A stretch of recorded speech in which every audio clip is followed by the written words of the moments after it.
the concept of niyyah. Every single action you take begins with why you're doing it.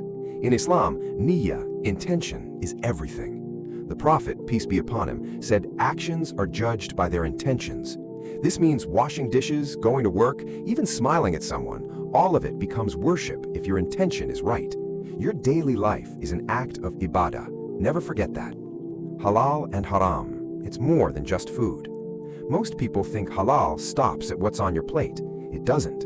Halal and haram govern your earnings, your speech, your relationships, and your entertainment. Money earned through cheating? Haram. Backbiting your friend? Haram. Islam asks you to filter every part of your life through this lens, not just your diet. The rights of neighbors.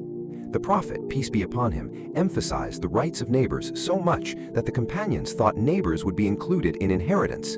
Islam gives your neighbor rights over you, to be safe from your harm, to receive your help in hardship, and to be treated with dignity. In today's world, where we don't even know our neighbors' names, this is a wake-up call. Seeking knowledge is an obligation. Seeking knowledge is an obligation upon every Muslim. That's not a suggestion, that's a hadith. Islam literally commands you to learn about your deen, about the world, about yourself. Ignorance is not bliss in Islam. The first word revealed to the Prophet, peace be upon him, was ikra, read. That says everything. Tawakkul, trust in Allah after doing your part. Tawakkul is often misunderstood. Some people think it means just leave it to Allah and do nothing. Wrong. Tawakkul means you tie your camel, then you trust Allah, as the Prophet, peace be upon him, told the man who wanted to leave his camel untied.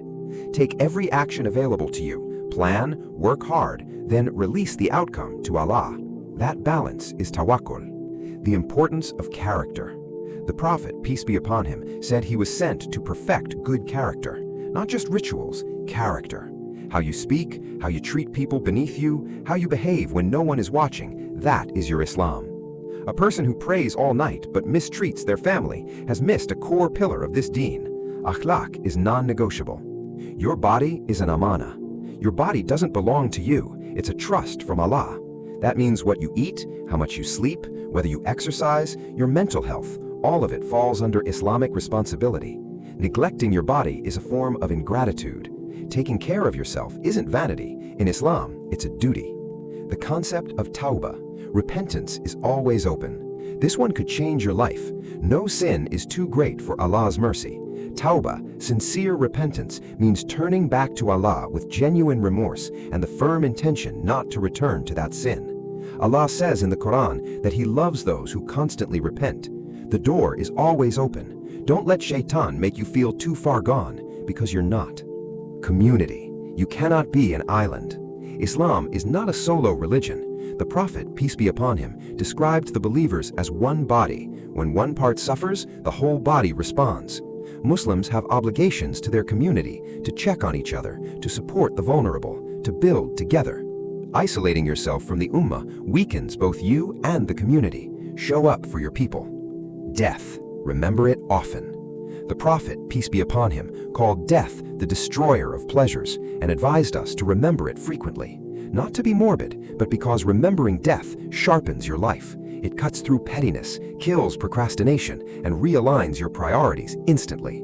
Every Muslim should ask themselves daily, if I died tonight, would I be ready? That question is a compass.